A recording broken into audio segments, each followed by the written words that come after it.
Hello, everybody. Welcome to Late Night Football. Welcome to our match reaction show. It's finished Chelsea 2, Tottenham Hotspur 2. Spurs have stolen a point right at the end. They just stole that point, didn't they? Because, Chelsea. I really thought that the defense was good. And they dominated this game. Chelsea dominated this game, but Spurs have, right at the end, they got a point. And we'll start from the back this time because that goal that went there at the end. They actually got a warning before that because of the corner before that. Mendy actually made a good save from a flick on from Ben Davies, and you thought Chelsea, would have learned their lesson. They would have been more tight in their marking, but they weren't. They just left it open, and Spurs put another one, in another corner in. And Kane gets it in. I think that might be an own goal from Reece James. To be honest, I know it's a bit harsh, but I think it might be an own goal from Reece James. But we'll have to see how that's awarded because I think that might have just been, I don't know. Maybe that was going off target. I think, and I think James kind of just like helps it in. I don't know. I don't know. But I don't think Spurs will care. I don't think anybody will care. But it is 2-2 in the end. You know what? Chelsea really got everything spot on. They got their tactics spot on for most of this game. They were just undone by two moments of madness, really, or really complacency. Two moments of lack of lapse of concentration, whatever you want to call it. That's where the game went because what Chelsea I think did was they went with the nominally a 3-4-3, but it was actually a 4-5-1 almost because they were kind of switching. What Reece James was doing was, even though he was playing right centre back, he was often moving to the right back, and so Cucurella always became a left back. And so you kind of had that sort of a setup there where Chelsea basically had a midfield overload at times. They really had a midfield overload, and that was helping Jorginho because what Jorginho really wants is he doesn't want to be one of the midfield two. So Mount and Kante almost became two sort of auxiliary midfielders, and they were shielding Jorginho. So Jorginho for about 65, 70 minutes, all he was doing was pulling passes, pinging passes here and there. He was just doing that because he had the freedom to do that. And I thought that was a masterstroke from Tuchel because Tottenham just didn't know what to do. They were being overrun in midfield. They had no idea how to, counter, the Chelsea defensive shape. So they were all over the place. And Chelsea will rue the fact that they didn't score more goals. They had lots of good chances. They finally did get a goal in the 18th minute, the first goal, which was, I think, was a fantastic finish from Koulibaly. By the way, it was a great cross coming in from Cucurella, and Koulibaly scores. It actually came after a Chelsea chance, which also should have been finished because Sterling put in a wonderful pass, and Havertz really should have finished that, but he just goes wide, just about goes wide. And then the corner that comes in, Koulibaly goes, yeah, thank you. I'm going to score this. Poor marking from Spurs, by the way, absolutely poor marking as well, to leave Koulibaly free like that. And that goal goes in 1-0. You're thinking, what can Chelsea do? Can they get a second? They really should have got a second. Had so many chances, and he just couldn't finish. He just couldn't finish. I mean, there was a chance for Loftus-Cheek. He ran. What a wonderful run that he had, and then the ball breaks to Sterling. Sterling shoots, but he can't get inside because there's two Spurs players blocking him, and it goes away. And I think Conte reacted well to that first in the second half because I think they were getting a bit overrun. And when he switched to a 4-4-2, because he took off Sessegnon and he brought on the Charlison, switching to a 4-4-2 made a difference. Because all of a sudden the two sort of because they were playing a 4 and a 3, they were switching between that. Having two strikers occupying the centre backs almost made it give them a little bit more space to operate in midfield because the defense had to drop a little bit deeper. And once they did that, that's basically how the goal actually came because Chelsea had to drop deep. So Jorginho was picking up the ball inside his own box rather than picking it up, maybe closer to the halfway line. And he tries to do a skill.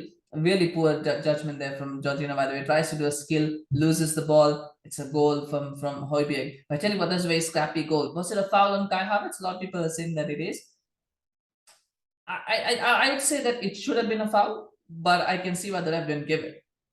So I mean, I would have no complaints if that was given as a foul. I wouldn't have any complaints, but I can also see why Spurs fans will say, well, no, that wasn't a foul. So I can see both sides to it. It probably, it's hard to say, but that could have been given as a foul. I thought Richarlison unsighted Mendy, and he was in an offside position. So do you then go and say, well, that's a possible issue as well, because Mendy really should be saying that it was more of a hopeful shot. I don't think it was that good of a shot where I mean, it crept in. The Mendy should have done better. Maybe Richarlison unsighted him, maybe. But again, those kind of things are very hard to give. So it wasn't really a deserved equalizer for Spurs, but they would have taken that. And Chelsea again switched again. They said, okay, fine, if you're going to play 4-4-2, we'll play 3-5-2.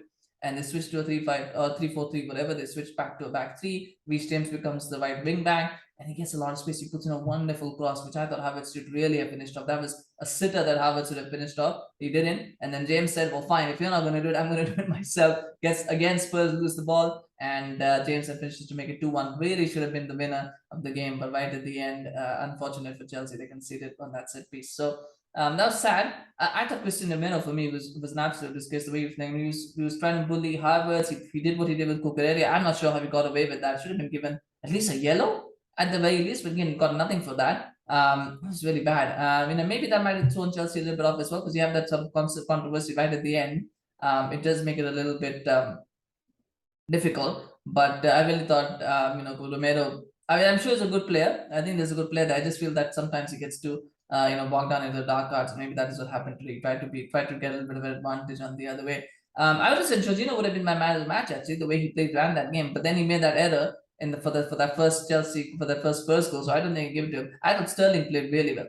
Sterling, and he had a good hand. He should have had an assist. Probably should have had 2 or 3 assists today actually, because he played a really good ball for Havertz, which Havertz should have scored. He didn't take that. And then of course there was the chance that he did create for James as well, with James too. So I thought Sterling was very good. He played very well. I thought Mount also did very well in terms of being that second midfielder or third midfielder to help out Jorginho. So like I said, I think Tuchel got his tactics completely spot on. I think he will be very, very unhappy with the fact that they dropped 2 points, because they really shouldn't have.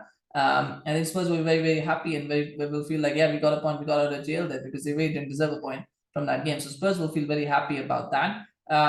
But you know what? After watching the game, I was picking Spurs maybe to upset Liverpool and get that second place. I don't think they will. I think it was just a bit of timidity in this game from Spurs right throughout the game. They just felt like, I know they got the point, but I think they almost felt like they were being too respectful to Chelsea. They weren't trying to play their own game. They were trying to let Chelsea do whatever and then try to counter. That doesn't really work. You need to sometimes take control of these sort of games to make a statement. And that was a bit disappointing for me from Spurs perspective, that they didn't do that. But hopefully they will pick up, and hopefully they'll be better in the next game. That's it. And at least they got a point out of it. And that's what Spurs will be saying, is at least we got a point out of that. And sometimes you take that. Sometimes you take that in on Stamford Bridge, a point, not a bad result for Spurs, of course. That lack of striker is going to hurt Chelsea. I think it will, because the fact is they had a good striker. There was a couple of chances I think they could have. Havertz goal might have been a goal. Robin Loftus-Cheek's got a header, which again, if it was a striker, might have made more of it. So that's something for them to work on. But I can't really fault anybody at Chelsea. I mean, Jorginho probably is the one who made a mess of that goal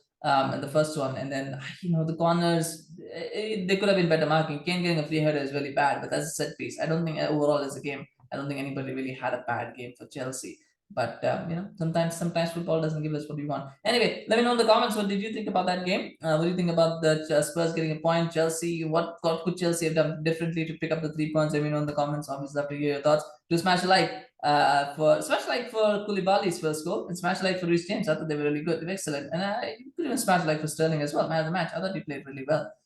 So yeah, do smash a like for those guys. Remember to subscribe to our channel on YouTube. Follow us on Facebook. We've got a couple more videos coming today.